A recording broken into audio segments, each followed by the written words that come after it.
Welcome to the Lara Jane Layton Show. This podcast is for you, the person who keeps putting others first. Your self-talk has held you back. You no longer need to take a second seat. Let's explore ways to overcome self-doubt. You can silence that inner bully voice and achieve your full potential. Here's your host, Lara Jane. Hello, listener. It's your host, Lara Jane, and I am here with a new best friend, and Zuzana is here to talk to us about self-compassion. And as busy, crazy people, it is so important to give yourself a break and to allow that self-compassion. So, Zuzana, help my listener become more self-compassionate. Well, I'm excited to be here, and I have two groups of habits I would love to share about. One is silencing our inner critic, because we tell ourselves stories that are really brutal. And the second group of habits I want to share with you is focusing on your energy, because putting the focus on how much energy, mental and physical, we have, it makes us more productive. It makes us to go out of our comfort zone. And with that, we gain confidence and self-compassion as well.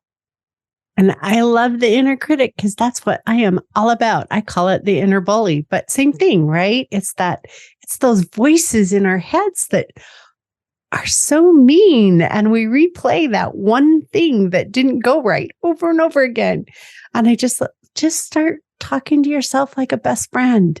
A best friend wouldn't keep reminding you of the stuff, unless, of course, it was funny and you guys were laughing about it, but it wouldn't be in a shameful way. So how do we start changing that voice to be our friend and compassionate and kind to us? The first step is to start noticing the voice, to start noticing that what we are telling to ourselves, that they are just stories, because unfortunately, many people, they don't realize that it's just a voice, it's the inner critic or the inner bully. They don't realize this for their entire lives, and they keep living like that.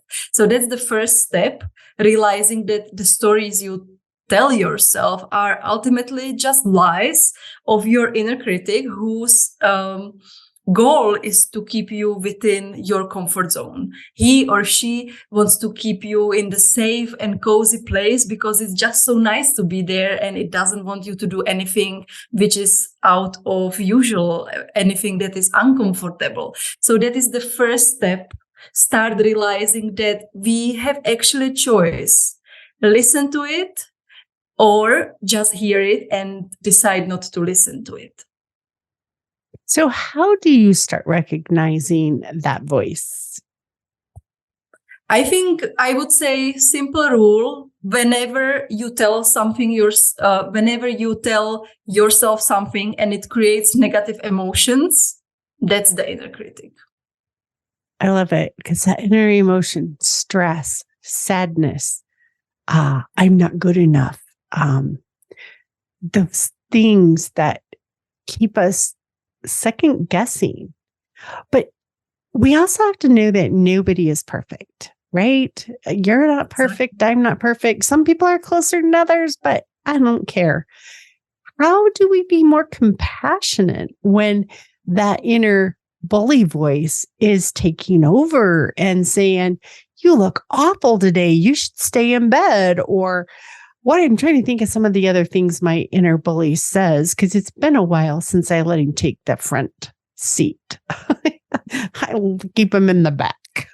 Yeah, that's the perfect thing to do. And I think that's what we all aim for, to keep him in the back seat. And that's how I started as well. Once I realized that my inner critic is talking, I tell her, yes, I hear you, but go and take the seat here in the corner of the office, and I am doing my things. So I hear you, but I don't care about what you say, because I am going to do this, because I want to achieve A, B, C, D. And this is the good news. Is it may seem very, very difficult, because we have been living with this inner critic for ages, since we were growing up, and it's kind of part of us.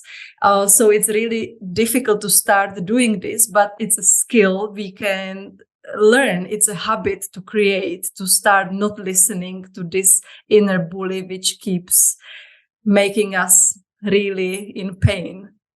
It does. It can cause a lot of pain. And if you think about it, it's a really good thing when we're young and we're learning social acceptable ways to be. You don't bite. You don't do, these are things our brain was taught to teach us to avoid being kicked out of the pack, to avoid being alone. But we also need to be able to switch it to be, where does it work? Because just because I went to church, let's pretend, school, and somebody was mean to me, now I am afraid of going to outside of the house. So I've generalized and I've taken what froze me in a situation that happened from one person and put it on the whole building. I'm never going into that kind of building again. And that's when it's not healthy anymore.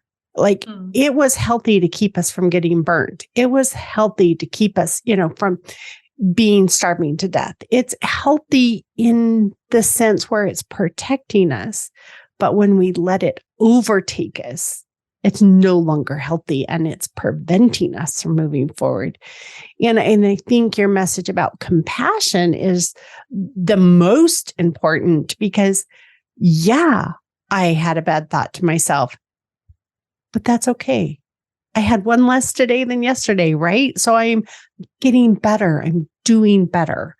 So how do I recognize or change those negative thoughts to be more compassionate? So, as I said before, the first thing is the choice to want to do it, to shift from the negative to positive. And I often say that being positive, it doesn't mean that we are smiling when our life is falling apart. That's like the fake happiness. And that's what we are not aiming for. But the positive emotion is such a wide spectrum. It can be being curious or having the self-confidence that you are going to figure it out, or exploring and kind of seeing like what is going on. So there is this like big range of emotion we can choose. And once we have couple of strategies how we want to look at the situation when something bad is happening or the inner critic is talking to us again, telling us something, either you can take the route of self-compassion or compassion for others when you imagine this small child. And I think this is really powerful when we imagine, we look at our picture when we were maybe 1 or 2 years old and we see this amazing child which is shining, and then we realize it's still us. It's not like that we are less than we were at that time. And that's touches on what you said, that we really need to give ourselves the self-compassion and the break from the constant judgment we give to ourselves. So once we know that, for example, one, I hear the voice and my strategy is to become curious. So it's kind of start asking yourself, why is this happening? Or what can I do differently to stay kind of in the zone that brings you the positive emotions? And again, it's not about that you will suddenly smile and be laughing and all your problems will go away, but it's about knowing that you will figure it out, you have the confidence to do it, you are powerful to do it, and you can do it. Yeah, you can do it. And I think for me, it's been baby steps. It's like, okay, this one story keeps playing in my mind. I'm going to change the story. So let's pretend like it's choice versus have to. Like anytime I would say, oh, I have to go to work today. No, I choose. I am choosing. Just that one word change for me helped me not feel forced or obligated. It's like, why am I choosing to go? Because you don't have to. Why is it my choice?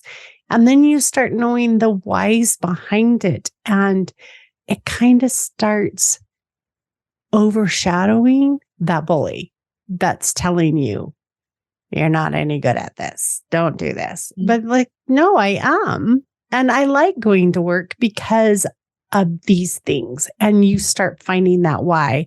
And so for me, it's baby steps, identifying the noisiest one and silencing him, or at least changing him to be more friendly.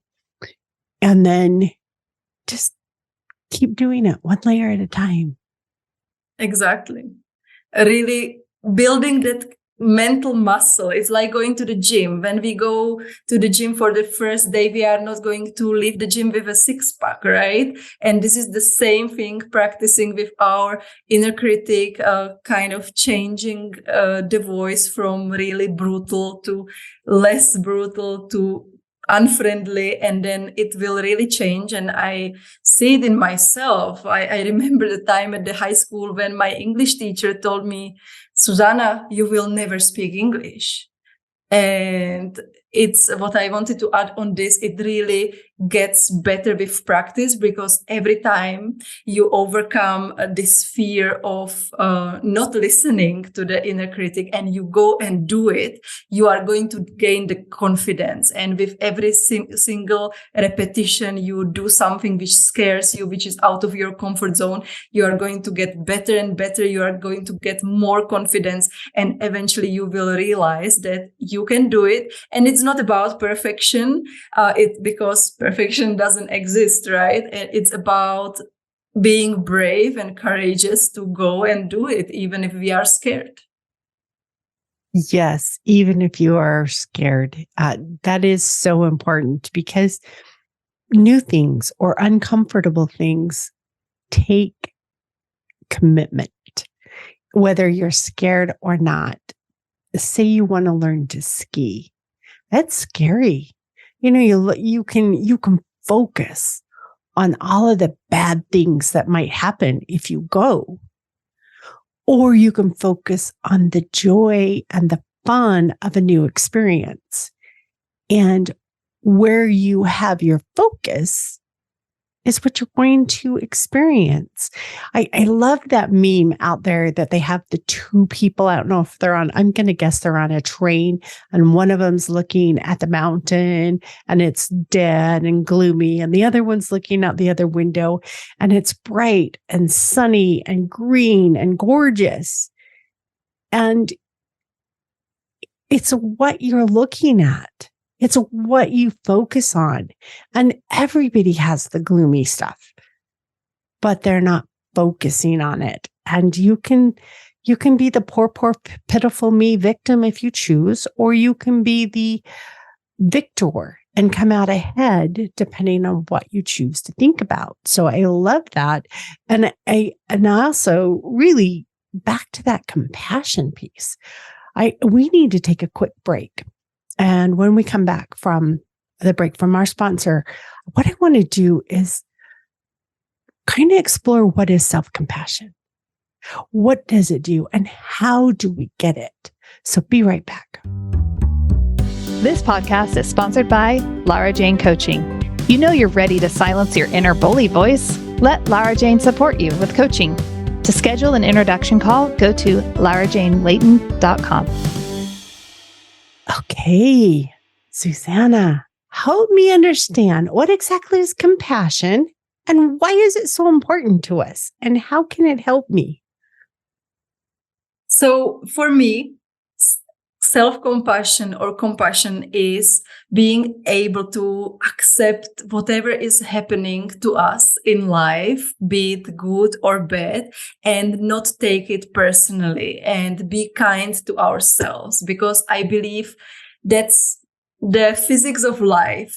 Bad things are happening, good things are happening. The moment when we finally have some more money, the car breaks down. It's always like this. And I am sure the listeners can relate and have their own examples. But all these things that happen, it doesn't say anything about what kind of person we are. It doesn't mean we are good or we are bad, because I believe we are always worse. And we have this like intrinsic worth we were born with children. All of us adults, we see it in the children. Children don't have to do anything to deserve our love. We just love them.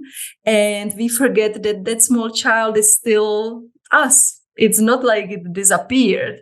And being able to give ourselves the break when things are not going well, and be kind to ourselves, and knowing that it doesn't change anything who we are as a person. I like that. And I thought it kind of brought into mind my metaphor that it's not mine. I don't own it. The sun is always shining. It doesn't matter if it's night or day. It doesn't matter if it's raining. The sun is always shining. We may have our backs to it. There may be clouds in the way. There may be things, but it doesn't stop that. And if we look at our inner souls as that sun that is always shining, we might have to have some clouds that need to clear. We may need to turn around to see that it's always there. And I think when we finally realize that it doesn't go away just because we're having a bad day, it doesn't go away just because my eyes are closed. It is there, and it is there to support you in every piece. And that sunshine is you being your own best friend, you showing the light and the joy to the world. So yes, let your light shine. Yeah, we should let our light shine. And that's the only thing I like about flying. I live thousands of kilometers from the country I come from, but I hate flying. And the moment the plane goes above the clouds, and every time you see the sun, even if it was raining, even if it was snowing, and suddenly the sun is there. So that's the only piece I love about flying. And I love you brought this metaphor, and it's true. The light is in us, and it didn't go anywhere. It just got clouded by our distrust, our disbelief, our thoughts that want to not be seen. But you are light and joy. And I am so thankful that I can weather the storm. I can make it through because I know that the sun will come back. Just like when you go to bed at night, you know that the sun will rise again. Guess what? The sun didn't move. We did. And so just know that that inner guidance, that inner thing in you has never hidden, has never gone away, has always been there. We just need to open our eyes and let it. And you mentioned the sleep, and that brought me to the energy I wanted to talk about, because it's such a classic, the saying that go and sleep on it, tomorrow it will be better. But it's always true, because the sun is always there, and we just need to shift and taking care of the energy also we have, because most of us, I believe, we have the tendency when the sky is cloudy, it's raining, it's a hailstorm, and we feel like our life is a roller coaster. We feel that it will never stop. And we stop taking care of ourselves. We stop sleeping. We start eating junk food. We don't drink water. We stop working out. And these things are so important at that moment, because sometimes when I have a bad day, and actually I have yesterday were bad days for me, I try to really force myself to keep with the exercise, to remind myself to eat good food, to drink water, because it makes such a big difference. And I would say it's really a self-compassion to our bodies as well. And that's not often talked about. Often we talk on the emotional level when it comes to self-compassion. But I feel sometimes we need also the compassion towards our bodies, and keep that energy up, because that's what we really need to keep going on the most difficult days as well. Yes. If we do not fuel our bodies, then our emotions have to pull it along.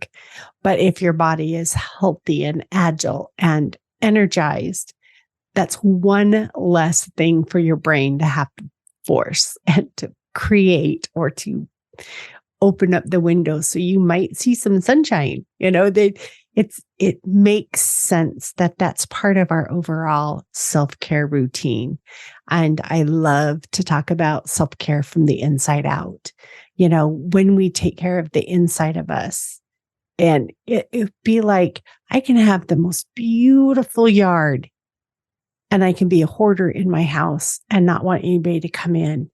I want the inside of me to be so in line that I'm not embarrassed to let people in, that it's okay to share some of my stupid vulnerabilities. It's okay that things weren't freshly dusted off and I have to search for a word.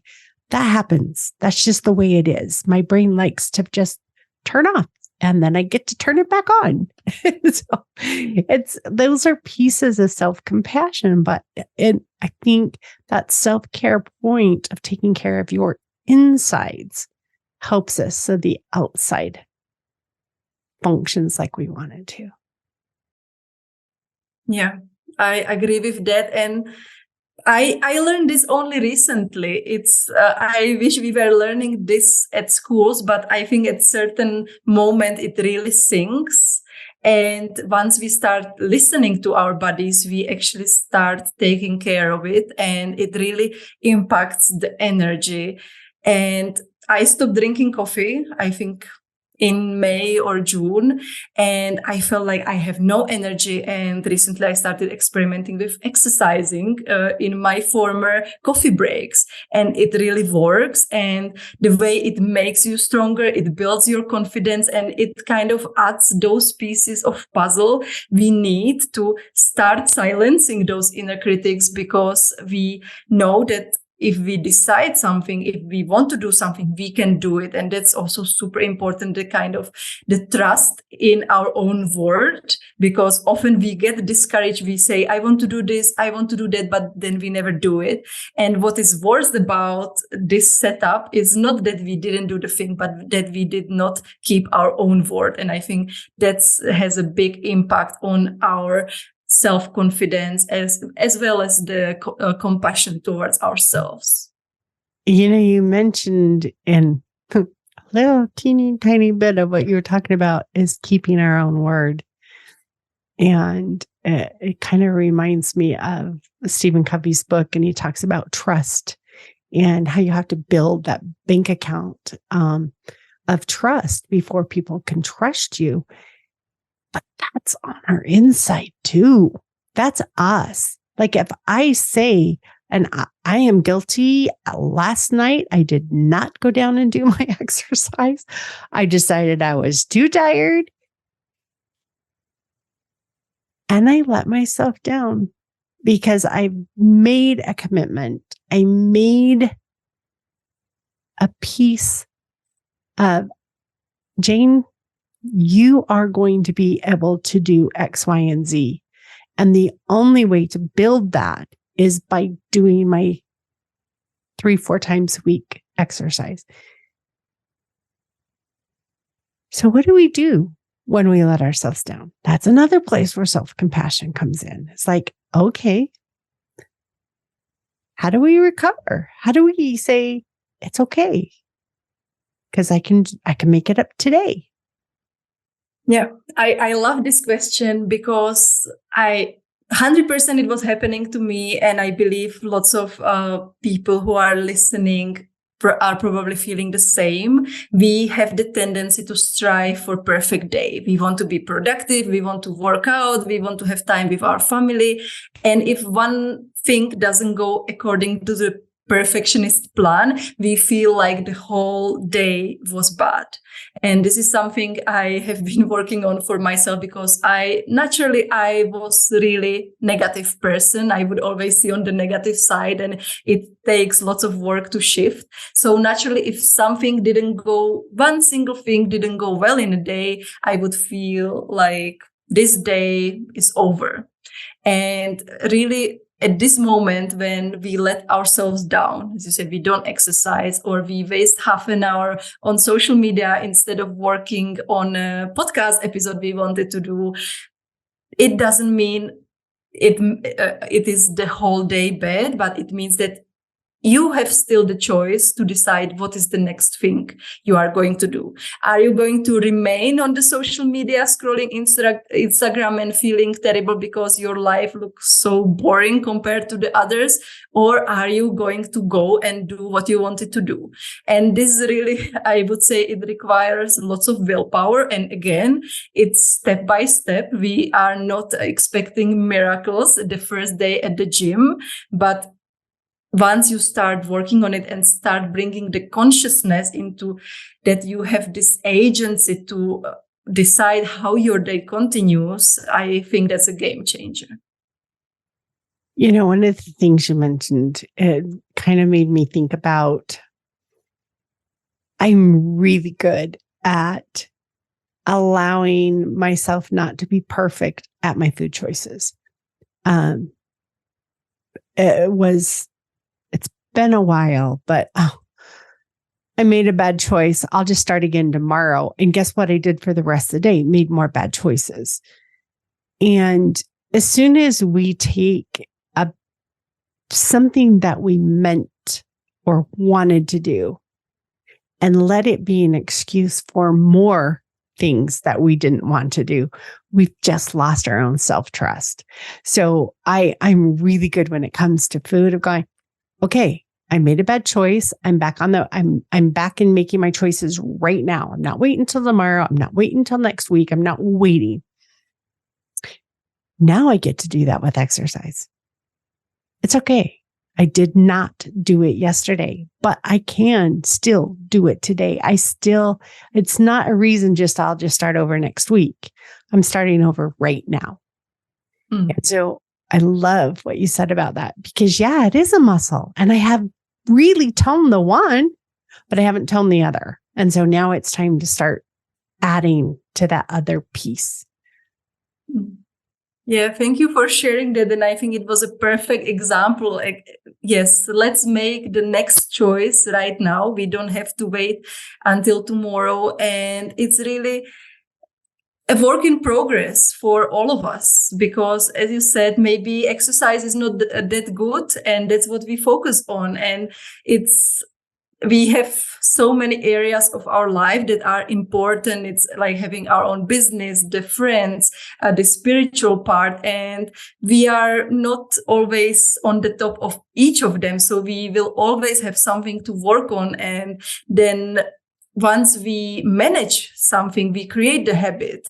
It doesn't mean it stays that way forever. That once we, let's say, spend 3 months exercising, it doesn't mean it's going to be like that forever. And we need to take care of the habits. And it's natural that the motivation goes up and down, and it happens to everybody. So that's also in another aspect. To mention that once you nail a habit and then you get this 1 week, you feel like you don't want to exercise, you don't want to do anything. Again, it's not a place for judgment and feeling terrible about it, that you feel like you finally figured it out, but now it's all gone. Again, you can start doing the choice now. You can I like to call it the habit audit, to see like what you can start doing differently, because what worked 1 month ago might not work now. And that's, as a coach, I work with my people mostly on productivity and creating new habits. And that's what we keep doing all the time, is playing and experimenting to see what is working for now. And once it stops working, we find a new way how to make it work again. And that's, I think, just part of the game. You know, in this conversation, I started thinking about our little toddlers, our 1 and 2 year olds. And if they took the same approach that I have through my adult life, I fell down on my butt. Oh, I'm not good at this standing up thing. I think I'll just stay on my butt. I'm not good at this other part, so I'm just going to stay down, or I'll try it again tomorrow. If they did that, they'd be 6 before they started walking.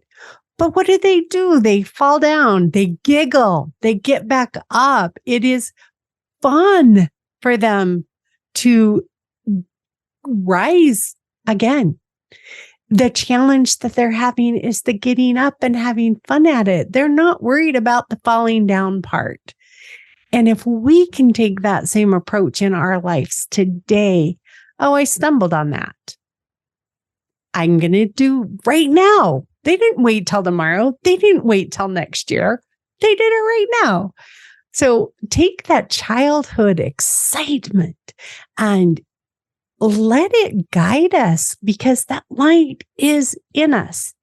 We just dimmed it. We shut the shades. We hid it so that we fit in, and we don't need to fit in. You just need to belong. And when your light shines and you are who you are, the people that are naturally attracted to you are the people that you are going to have the most enjoyment being around. Yeah, I love it. I agree. And I hope if you are listening right now and you have this one thing you were kind of trying to postpone for tomorrow, do it just after listening to this episode, and you will see how much better you will feel. Great, Zuzana. Now I need to go downstairs right after this and do my exercise. Committed. I am doing it. Even if it's for 1 minute, 10 minutes, 30 minutes. For me, it's still the act of getting out of my seat and going down that is my level 10. Once I get down there, it's fun. It takes that getting up and doing it. And so get up. It's okay. Yeah. I love it. This has been so much fun, Zuzana. Thank you so much for joining us today. Listeners, Zuzana and I are not medical or mental professionals. We are here for entertainment purposes, here to help inspire others to have a blissful life like we are starting to experience ourselves. Stay tuned for the next episode. Are you tired of waking up exhausted? You are not alone. If you're looking to take your life back, let's start with the simple step of adjusting your self-talk. Stay tuned for the next episode with your host, Lara Jane. Remember to follow the show so you don't miss a next simple step that you can use to feel more confident. And please leave an honest review.